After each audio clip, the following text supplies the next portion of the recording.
Hello friends, welcome to பின்சிஸ் world. பின்சிஸ் world நம்ம இன்றைக்கி என்ன பார்க்க போகிறோன்னா சென்னா குன்னி இட்லி பொடி எப்படி செய்கிறது தான் பார்க்க போகிறோம். இதை செய்கிறதுக்கு ஃபர்ஸ்ட் 3 கப் சென்னா குன்னியை 10 மினிட்ஸ் லோ ஃப்ளேமில் வச்சு நல்லா ட்ரை ரோஸ்ட் பண்ணிக்கணும். லைட்டாக ஆடினதுக்கு அப்புறமா கொஞ்சம் கொஞ்சமாக அந்த சென்னா குன்னியை கையில் வச்சு நல்லா தேய்ச்சி விடணும். அப்போ தான் அதில் இருக்க மண்ணெல்லாம் செப்பரேட் ஆகும். இதுக்கு அடுத்து முரத்தில் போட்டு நல்லா புடச்சி எடுத்துக்கணும். அப்போ தான் இதில் இருக்க டஸ்ட் எல்லாமே செப்பரேட் ஆகும். இதுதான் அது க்ளீன் பண்ணுறதுக்கு ஒரு மெத்தட்.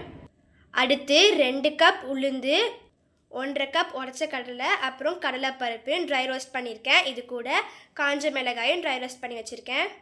இதோடைய மெஷர்மெண்ட்லாம் உங்களுக்கு ஏற்ற மாதிரி கம்மியாகவும் போட்டுக்கலாம், இல்லை அதிகமாகவும் சேர்த்துக்கலாம்.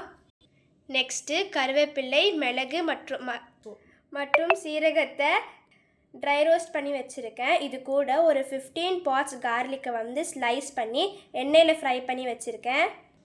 இப்போ இதுக்கு தேவையான அளவு உப்பை ஆட் பண்ணி மிக்சியில் போட்டு நல்லா அரைச்சிக்க வேண்டியதான்.